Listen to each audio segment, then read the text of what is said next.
Assalamu alaikum class 4 student, hope you will be fine. Today I am going to start English chapter 4. The name of the chapter is Kindness in Return, भलाई का बदला.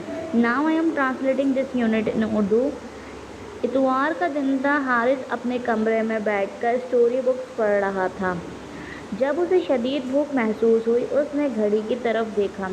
दोपहर के 1:30 बज गया था. Pasta अब तक तैयार हो गया होगा, उसने अपने आप से कहा. उसकी अम्मी ने उससे रात को दोपहर के खाने में पास्ता बनाने का वादा किया था.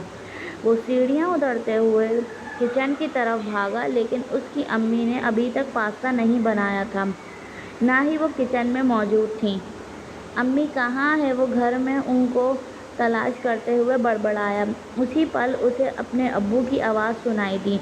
तुम्हारी अम्मी की तबीयत आज ठीक नहीं है, उन्हें बहुत तेज़ बुखार है, इसलिए वो पास्ता नहीं बना सकती. उन्होंने कहा. मैं नहीं जानता, मुझे खाने में पास्ता चाहिए, हारिस ने ज़िद करते हुए कहा. मेरे बेटे, मुझे ये बताओ, जब आप बीमार होते हो तो आपकी अम्मी आपको कोई काम करने को कहती हैं? उसके अब्बू ने पूछा. नहीं, मैं जब बीमार होता हूँ वो तो मुझे बिस्तर से भी उतरने नहीं देती, हारिस ने जवाब दिया. फिर तुम ये क्यों चाहते हो कि तुम्हारी अम्मी तुम्हें खाना पका कर दें जबकि वो बीमार हैं? उसके अब्बू ने पूछा. मैं खुदगर्ज होने के लिए माफ़ी मांगता हूँ, वो बहुत ख्याल रखने वाली और प्यार करने वाली हैं, मुझे भी बदले में उनका वैसे ही ख्याल रखना चाहिए, हारिस ने जवाब दिया. ये हुई ना अच्छे बच्चों वाली बात, हम खुद पास्ता बनाएंगे और अम्मी को पेश करेंगे, उसके अब्बू ने जवाब दिया. मुझे यकीन नहीं आ रहा कि हम खुद पास्ता बनाने जा रहे हैं. क्या अब्बू, आप पास्ता बनाना जानते हैं? उसने मज़ाहिया अंदाज में पूछा. नहीं, मैंने पहले नहीं बनाया, मगर हम इसकी रेसिपी इंटरनेट से देख लेंगे, उसके अब्बू ने जवाब दिया. जी ज़रूर अब्बू, मैं आपके लिए ये कर सकता हूँ, हारिस बोला. फिर उसने रेसिपी इंटरनेट पर सर्च की. उसने दर्ज ज़ेर अज्जा नोट किए. पास्ता, मुर्गी का गोश्त बगैर हड्डी के, सब्जियाँ, शिमला मिर्च, गाजर, हरी प्याज और धनिया, केचप, सोया सॉस, काली मिर्च, नमक और ऑयल.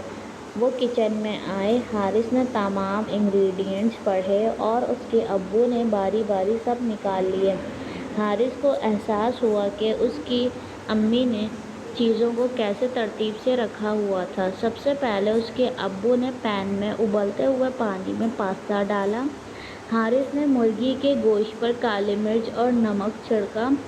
फिर उसने 1 खाने का चम्मच अदरक और लहसुन का पेस्ट और सिरके के 2 खाने के चम्मच डाले और आधे घंटे के लिए उसे रख दिया. फिर उसके अब्बू ने शिमला मिर्च, गाजरें और हरी प्याज काटी.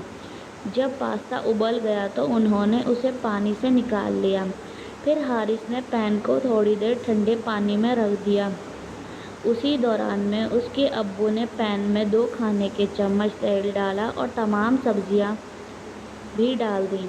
सब्जियों को हल्का सा नरम करके उन्होंने बर्तन में डाल दिया. अब्बू देखें, सब्जियों के रंग कितने प्यारे लग रहे हैं, हारिस ने हैरानी से कहा. उसके अब्बू मुस्कुराए. फिर उसके अब्बू ने उसमें केचप, सोया सॉस, काली मिर्च और नमक की 1 चुटकी डाली. फिर उन्होंने तमाम चीज़ों को अच्छी तरह मिलाया और 5 से 10 मिनट तक उसे और पकाया. उसकी खुशबू बहुत शानदार थी. हारिस बहुत पुरजोश था. अरे वाह, ये देखने में बहुत मज़ेदार लग रहा है, क्या मैं थोड़ा सा खा सकता हूँ? उसने इसरार किया. नहीं छोटे शेफ, पहले अपनी अम्मी को आ जाने दो, उसके अब्बू ने मुस्कुराते हुए कहा. उसके अब्बू ने पास्ते को प्यालों में डाला. हारिस ने खाने की मेज़ पर कांटे रखे. आखिर में उसने पास्ते को धनिए के साथ सजाया.